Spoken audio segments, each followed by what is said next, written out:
870 acres of volcanic farmland on the slopes of a Hawaiian mountain, a 42-acre estate in Montecito with a 23,000-square-foot main house, 60 acres in the Colorado high country, a private road most billionaires would envy, and a fortune, by reasonable analyst math, valued north of $3 billion. Now, here is the part almost no one reports correctly. Almost none of that came from a paycheck. The woman who owns this empire was once told on live television that she was unfit for the camera. Today, she may be the single largest individual landowner among American celebrities on the island of Maui. And the story of how she got there has surprisingly little to do with the talk show that made her a household name. It has everything to do with one decision she made at the exact moment she had every reason to simply take the money and walk away. This channel documents Black wealth, power, and legacy across the world. The empires, the ownership, the deeds, and the equity that mainstream coverage tends to skip right over. And we are not here to repeat the story you already know, not the magazine covers, not the catchphrases. We are telling you the untold second act, the quiet move from icon to owner. If that is the kind of story you came for, subscribe and turn on notifications, because we publish a new one of these every single week. The Kosciuszko Blueprint. She was born on January 29, 1954, in Kosciuszko, Mississippi, a small farming town in the rural center of the state. Her early years were spent on her grandmother's farm, where money was scarce enough that she reportedly wore dresses made from potato sacks. This is the establishing shot: a dirt road, a wooden farmhouse, a child with nothing. Then came the moves: Milwaukee with her mother, Nashville with her father, and it was in Nashville, as a teenager, that the first piece of the blueprint slid into place. A local radio station hired her to read the news. She was still in high school. By her early 20s, she was anchoring television news. But here is where the pattern that defines her entire fortune first appears, and it appears as a failure. You went initially to be an anchor woman, and then it didn't quite work out. Yeah, I got fired. An early producer pulled her off the anchor desk. The reasons given were cruel, and they were personal. She was, in the language of the industry at the time, the wrong fit for the chair. Once I got demoted, they didn't want to pay out my contract. A salaried employee absorbs that and moves on, but a future owner learns something different from it. She learned that being an employee meant someone else controlled the chair, the schedule, and the verdict on her worth. The lesson would take years to fully cash in.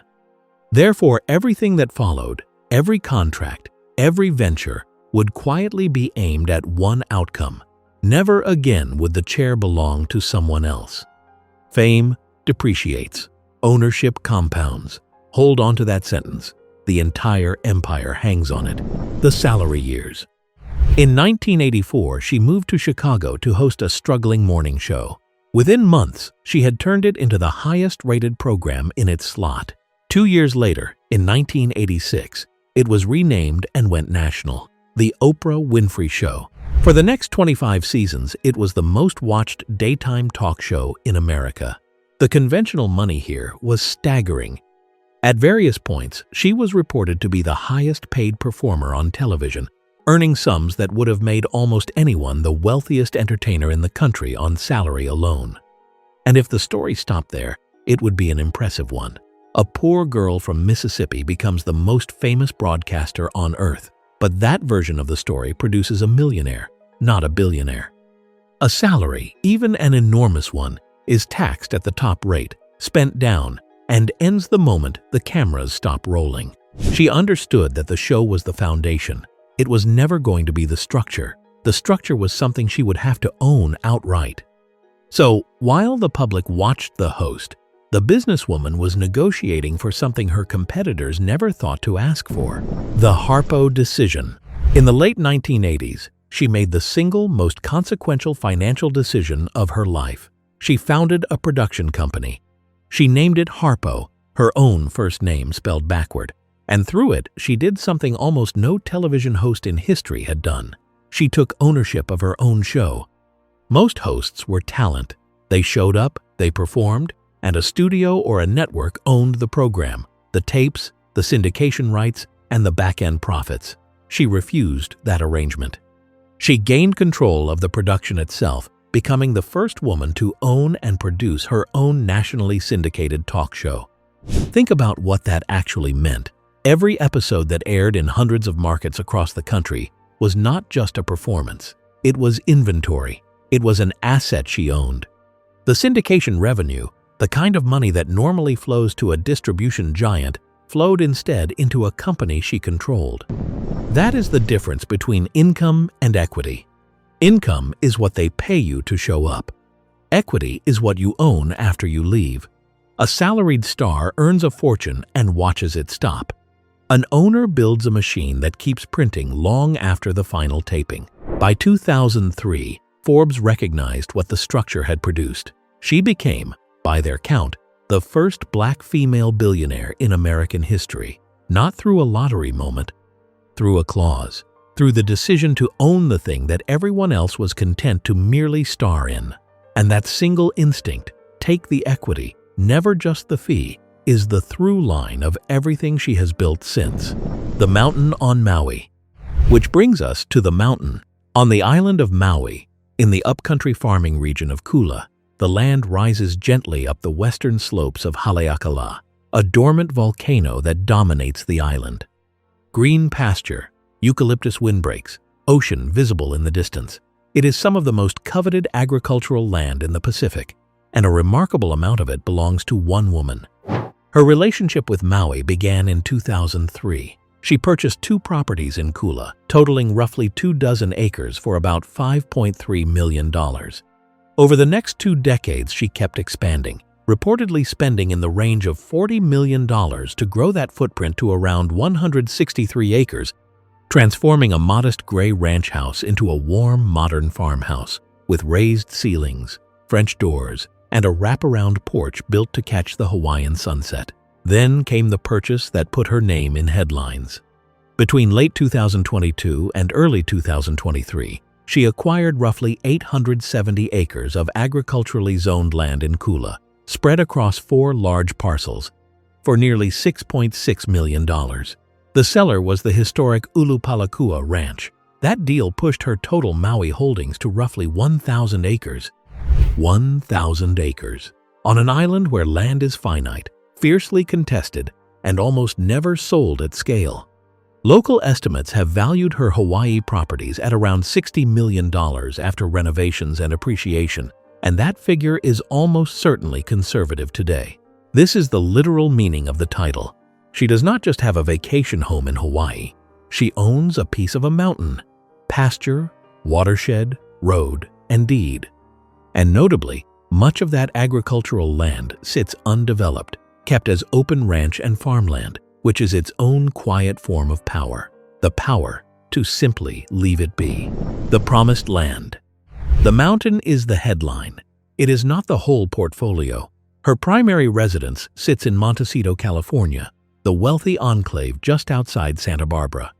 She bought the estate in 2001 for around $50 million and named it the Promised Land. The original property spanned 42 acres in the Georgian style, anchored by a main house of about 23,000 square feet, with a 6,000 square foot redwood guest house, tennis courts, a pool, and terraced gardens descending toward the ocean.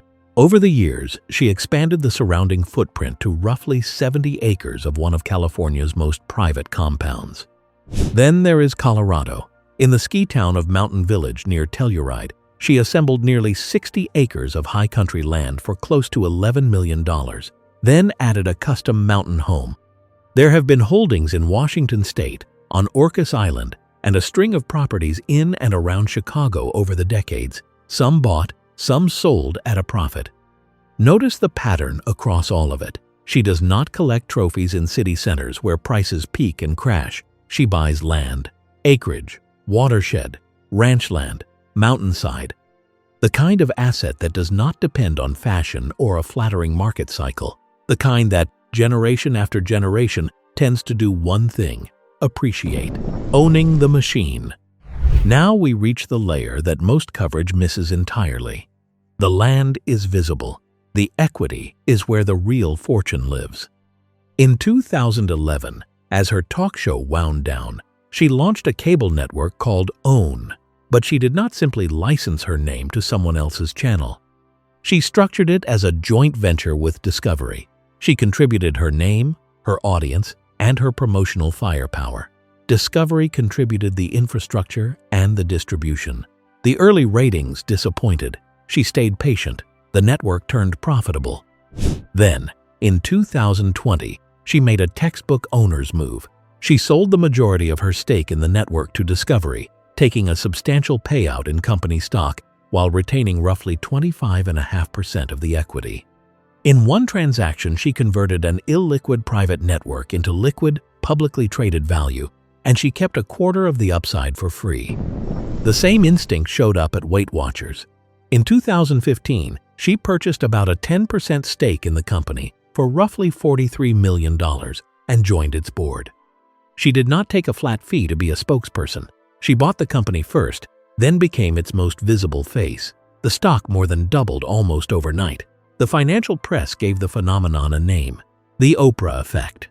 At its peak, her stake was reportedly worth more than $400 million, and across the full relationship, she is estimated to have earned somewhere around $221 million from the position. Take the equity, never just the fee. She has now run that exact play across television, retail, and real estate for nearly 40 years. If these ownership structures are landing for you, take 1 second to subscribe. We map a different black-built empire this way every week, and there is more of this fortune to uncover. The name as an asset. Around that ownership core sits a constellation of businesses built on her own name, each one designed to compound rather than simply spend. Through Harpo Films, she produced award-recognized features. Through her production house, she developed long-running syndicated programs that became franchises in their own right. She built a magazine that carried her initial on the cover for 2 decades. She created a book club so influential that a single mention could turn an unknown author into a bestseller overnight, a level of market influence most publishers can only dream of. And in recent years, she struck a content partnership with Apple, producing original programming for its streaming service. Note the structure even there. It is a partnership built around her name and her credibility, not a job. Her name is not a label slapped on a product. It is the product, a trust asset accumulated over decades that she rents out on her own terms. This is the difference between being famous and being an institution. Famous people are paid for their attention. Institutions get paid because the market trusts their judgment. She turned trust itself into a balance sheet item, the multiplier. Here is where the truly strategic mind reveals itself. Her giving is not a footnote to the wealth. It is part of the architecture. In 2007, she opened the Oprah Winfrey Leadership Academy for Girls in South Africa, a school built to take young women from poverty into university and beyond.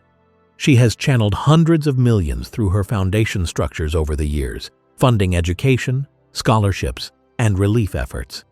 Frame that the way a wealth strategist would. Charity spends money, and it is gone. Architecture deploys capital so that it keeps working. Every girl who graduates that academy becomes an earner, a leader, sometimes a founder, and the impact multiplies across a community for generations. The foundations create durable legacy vehicles that extend her influence far beyond her own lifetime. She is not giving away the empire, she is planting it. And a planted empire grows in places a bank account never could, in people, in communities. In the next generation that looks up and sees that ownership at this scale is not a fantasy, it is a blueprint someone who looked like them already drew. The view from the summit.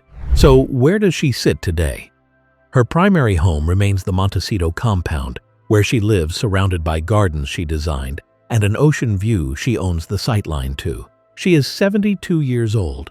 She still serves as the creative face of the network she helped build, and she continues to produce, to invest, and to acquire. Forbes currently estimates her fortune at about $3.2 billion, built by their own breakdown on media assets, public equities, cash, and real estate spread across 4 states. She no longer needs the chair that someone once told her she did not deserve. She owns the studio, the network stake, the magazine, the land, and the legacy. The verdict on her worth is no longer anyone's to give. It is recorded on a deed. The deed, not the spotlight. Let us return to where we started. 870 acres on a Hawaiian mountain, a 42-acre Montecito estate with a 23,000 square foot house, 60 acres in Colorado, a fortune estimated north of $3 billion. Every one of those numbers is real, and not one of them is a salary. So when the title says she owns a mountain, understand what that actually means. It does not mean she rents a beautiful view. It means she holds the deed to roughly 1,000 acres of an island that almost never sells. It means she owns a quarter of a network she built, a piece of the company she promoted, and the syndication rights to the show that made her famous. She cashed fame in for ownership at every single turn. The spotlight was always going to fade. The spotlight fades for everyone, but the deed does not fade. The equity does not fade. The land on the slope of that volcano will still be appreciating long after the last rerun airs. That is the whole lesson, and it belongs to anyone willing to learn it. Stop renting your value to other people. Own the thing itself. Now I want to hear from you. Of everything we covered, which one tells the real story? Is it the 1,000 acres on Maui? Is it the Harpo decision that made her a billionaire? Is it the own stake she kept for free? Or is it the Leadership Academy that turns wealth into generations? Tell me in the comments which move you would have made. And if this changed the way you see her fortune, subscribe and turn on notifications. Next week, we open the books on another black-built empire the mainstream forgot to mention. And the second act is even quieter than this one. See you on the next video.